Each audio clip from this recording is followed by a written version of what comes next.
Yo, wahwefo ye mama kwaba eba Nak TV so program aya to ne din se Kuro nsem ana ye dey bremwe from our studios here in Kuro. Aye, studios no Kuro pe na ohwe efre. Me a me di dwumede ho chia me di an evangelist Kwame Solomon. Sabre ya tena se de nsem ekoso okrom na brel. Ye nya ye bra obofo ankasa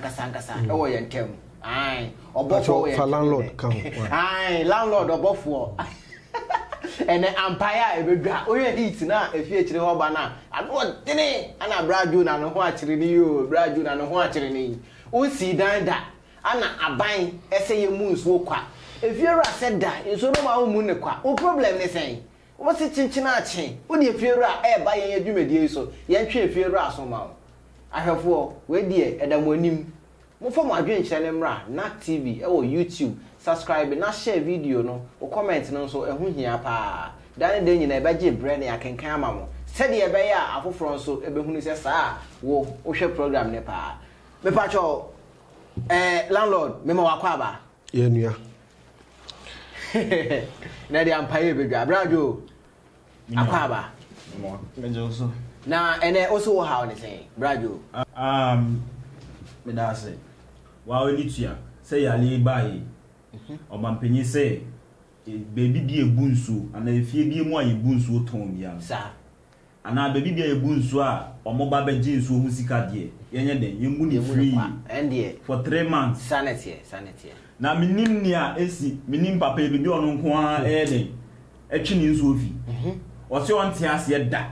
so ono di nsu ni be che free den a obeden obeji nsu sika oh aden ti ala won se banesa o nim se ya le nti ama ejuma ayeden ayi slow bi ayi slow o se chenchina obeji nsu sika na onya sure se polytank no de light na pompe gumu nti no ojiska enye lu bia we water west for ensu enye bura o enye bia oh ti ala won se oji sika if you also bia tue bi o enye me nko no mo ntimi nka me de mi si mi tue bi sa mi tue bi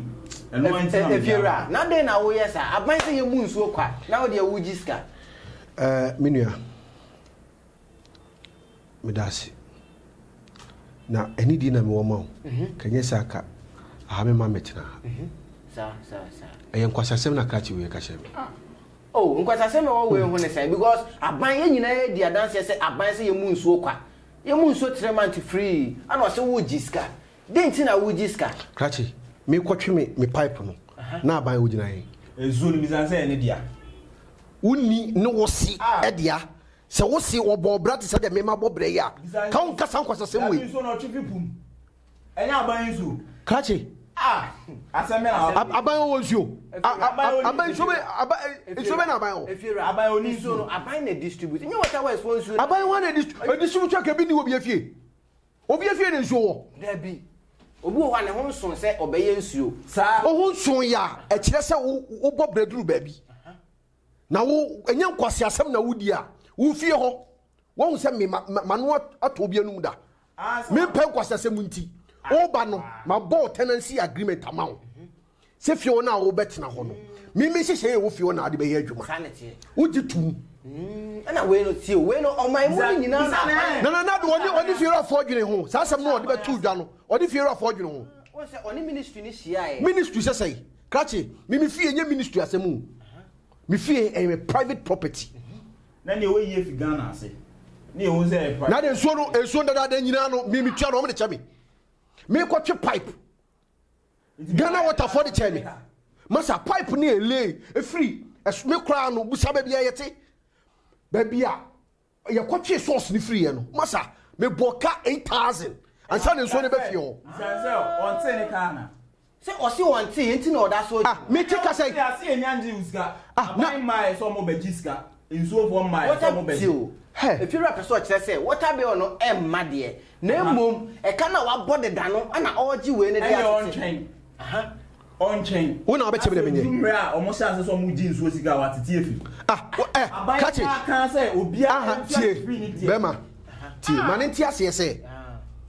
ensuo no ye nya so mfa so de wo be yusu nye de ho bel abre onu watua enye sa On fa bi to so say ebi na wo da be na wo be bu nso am nipa say na TV o obi etu ya 30 cedis bosome na bi say bill say na eba bill dey on eba ana ye check dey dey bodan no hu obi a chine dey afim ono koye na analysis no asese no ya bebo chese ne dey wo be fa president free no ho aba benyame kasetia wa ha enye ne sa efira ade na nka ho asem na se de bill ne ba ya wo se mfa mo ho mo obi ehu say na aba so wo de ko show them no asese na de aba bebo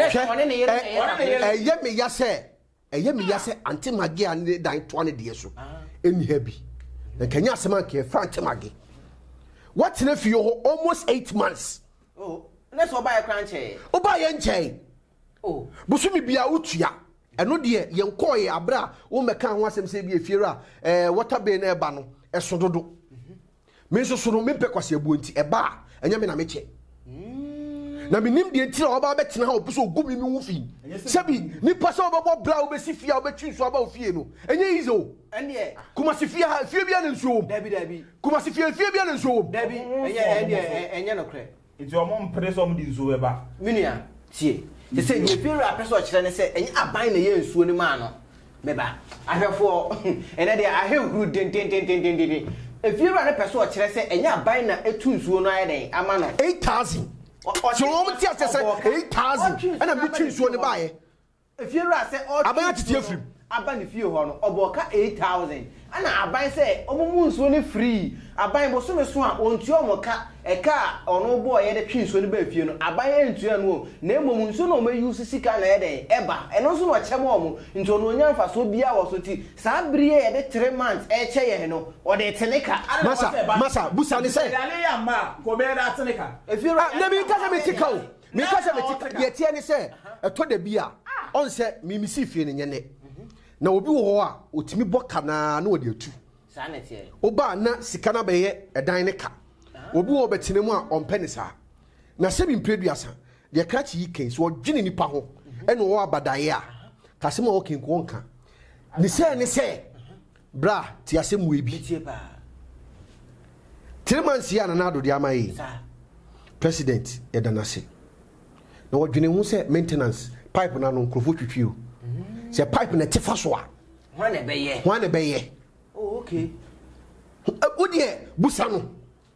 obun so se de ni ti ni fie obun so se de ni ti fie on we na odi pipe obu pipe or the rubber se pipe na se a de bia ni etiem hwan na ebu so yo hwan na ebu odi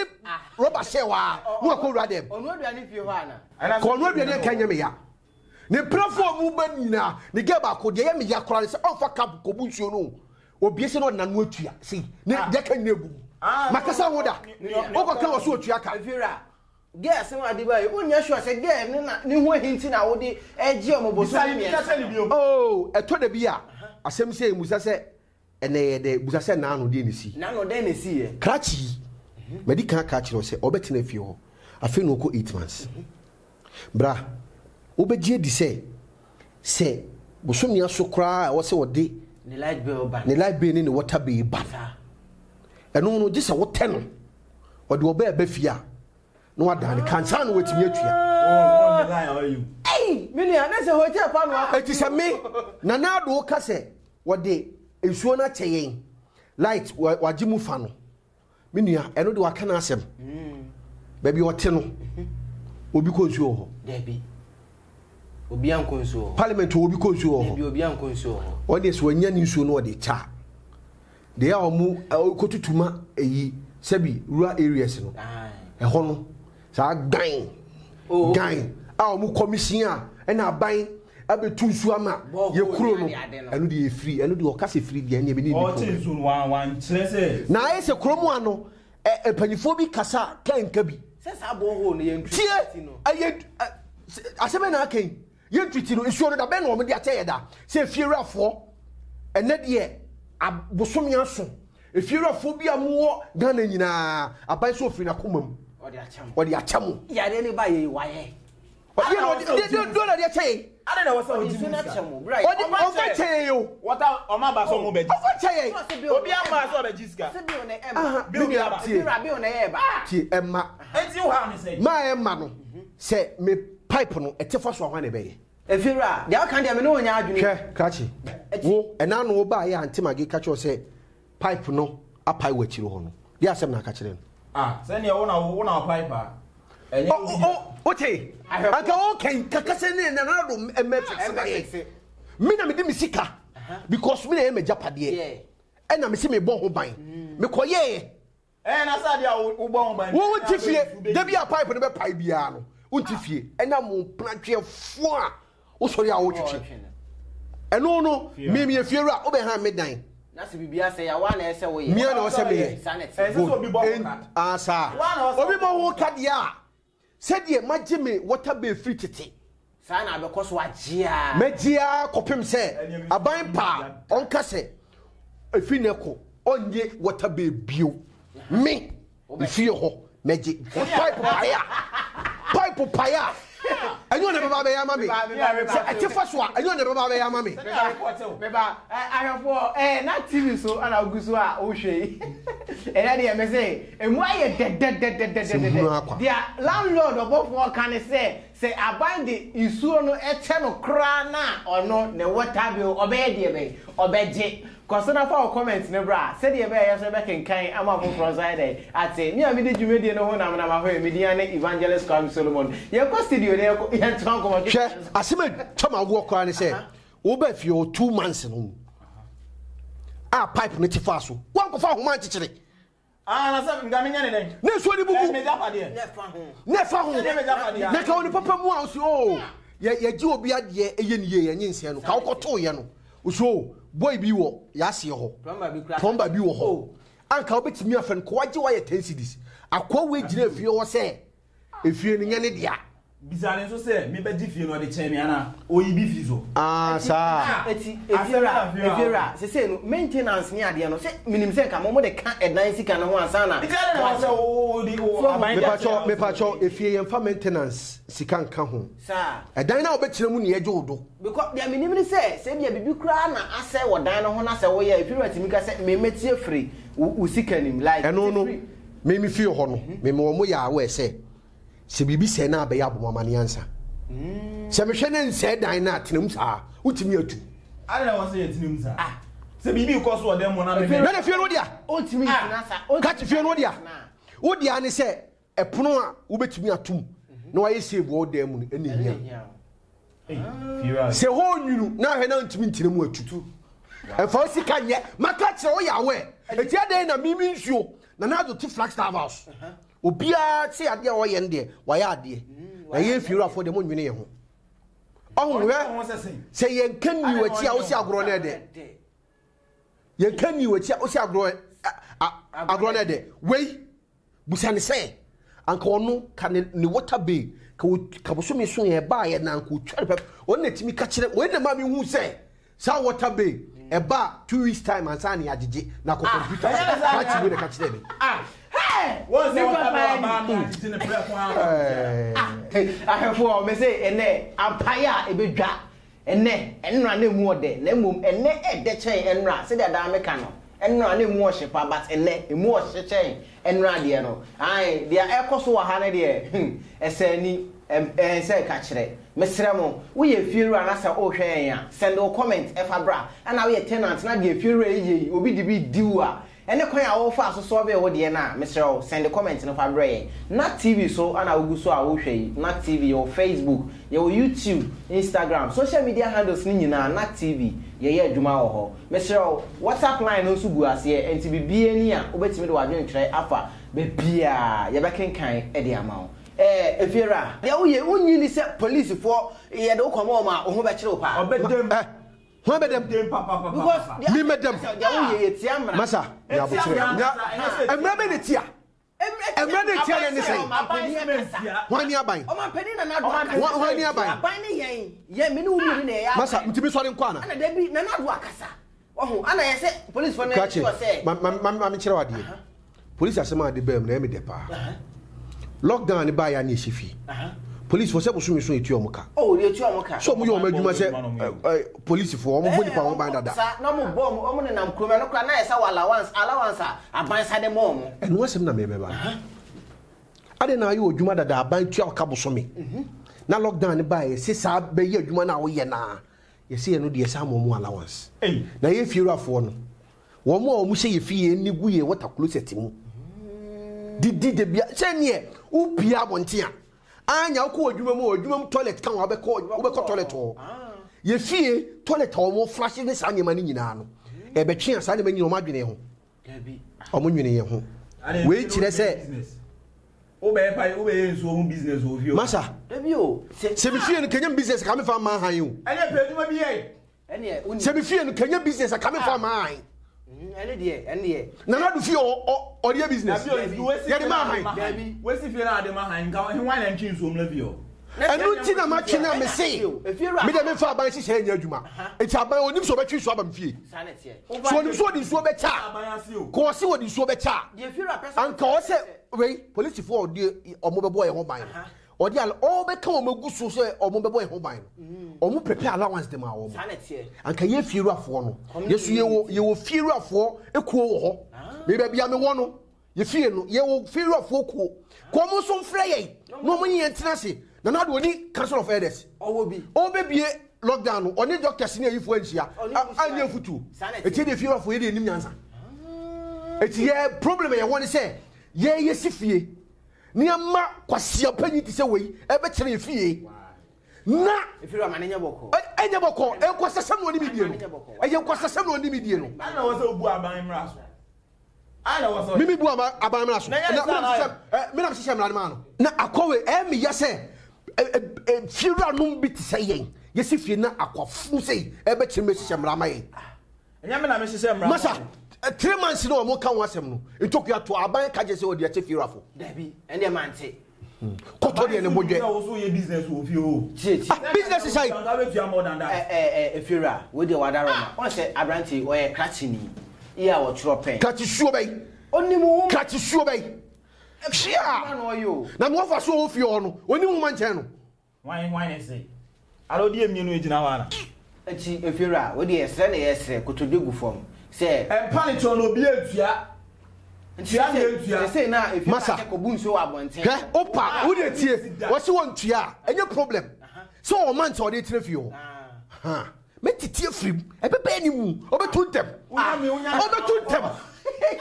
obetuntem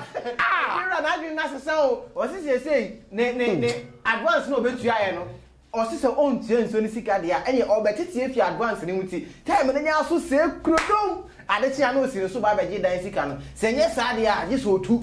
obeti nso sika no firi ni dan sika advance no de abrɛ no simple wadwen kyerɛ ne sen ye twɛn wadwen kyerɛ e wɔ na TV so me a medi dwumadi no ho kyia me medi a ene evangelist Kwame Solomon me nua sese wo so obeti fi advance mo nti wo be ne dai so nya me ana wote sa na se wo ne betwe pa ye betwe de ye betwe bi enso ni ntia na ntia tena se fi ofo no muntimi nka wo de obetimi aka wo ye be ma mu ti se no wo kɔ abontin na akɔbu nsu na nsu no mebu ni fie wa masa what that sorry obi aboda what that sorry a enam obi aboda ya bo pipe anoda ene na enye ye ofio me we na ntimi mu asa o ma o sa na se onam nyina wo nya me ma ababu o mu onso we o na ababu mu onso wa na o so ma ababu o mu me de me gase me bo se wako pipe ano me aboda ka wo ni fiero atem da ka wo kan gem so wo twa water be untwa water be na wo tete Ghana pe na wutua no ena o mete sa no aban se 3 months se wudu fie na se o de o balance ma se tu aban ne mitu ye ntu sa o ze Ghana ye tu obi sa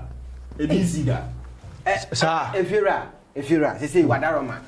wo na so ye sere se bia kachi kan se aban se ontina onyusu sa word no yusu aban no wo aban wo se no aban wo ni no na ni omo so mu ntu omo tifie no omo bu nsu omo e ho de enyi mechira enye na ni omo de omo amboka ni nsu e ho de mechira efira wo hu se omo wu area ebi mu enje me da menche omo ani na wo menche yare ne ba ye ne fira for ye hye meeting bio eti menti de obi kan woni fie menti okay ese enkomo be wo kwate ya ama wugina ono ane na vufo ekula ye ne omo efi ono mo ntua na omo ade oji esa akomni nchiremu na kire se me wo ton me e wo mantamu na se okodi enkomo wa ba bia ni suban krache we munti na see red control we muntia adanti oh so de meko what me call red control me wa see you can want asia so we call red control wa wo mo no red control for no masi efiruafo efiesi wa tenant efiruafo ha tenant no ma omo de edan na mo ma tene mo wo me boa so ko wo beba fie asemeba ninti san kwasa sema kwa we ninti efi ne kome efie no gate no safo na me da ma meji o je say e boss 7 o ma fi ametum o huri wo so me achew me o huri wo me achew if I go 2 because ejuma o me tia say open ejuma 8 you see no so be je safo ada e boss 7 na o me ejuma ejuma gachi safo nyam na me de ma na so na de ma me enyam na me de ma some na me tiska be rent dan masha o be tiska rent dan na so be tiska e be rent gate na indigama rent dan me find tie me say gachi wenti me mahihye me mra enye ha na obese o mra me bie me gate kese no 7 am me fa woni tam akọ adwuma homache na matom 7 pm ontimi a wontu today na state of the nation address no one baby gachi me hwe bi da o hwe bi me hwe bi da me hwe bi da na o hwe kra ma enkola na ebo de wo mantam wo se aban si yemfa nsuo ne nchiche kasa wo ma no me obi amfa letter mra mi na hwan ye letter abre no yes an che letter kra we che letter etoku ato de ye de letter ba beji eti say me ba wo wa make point upon say ye ni mo anhia meeting nyina say ye de nsuo ne ba beche no omo se ase no so omo mra mo letter say de nsuo ne beche obi amra me he letter hoye kachi uti fie be mu na ba se na se president bufiruafo a ye fie a ye si a akrofo bi tse we mu ye ju omu ye fie na wo be wie na baba be keka nkwase asem se ya kire me e wo mi nsuo hu a ho se ne suban ni na wo je ne tena fie ho se na minim se oni me be ham nsuo su se ya kama anye no obeso obu ye kwasia kwase ebo be enti se wo problem ne se no ye se wo ye ne se jai aban se no aban wo ye oni aban wo ye wo se opa jai so ni buna ko baby ko bu ni besia se yes ye de chief akwa we ye mu pipe anoda se assemblyman fie ho obetimi akwa ko bu bi assemblyman fie se wo kraka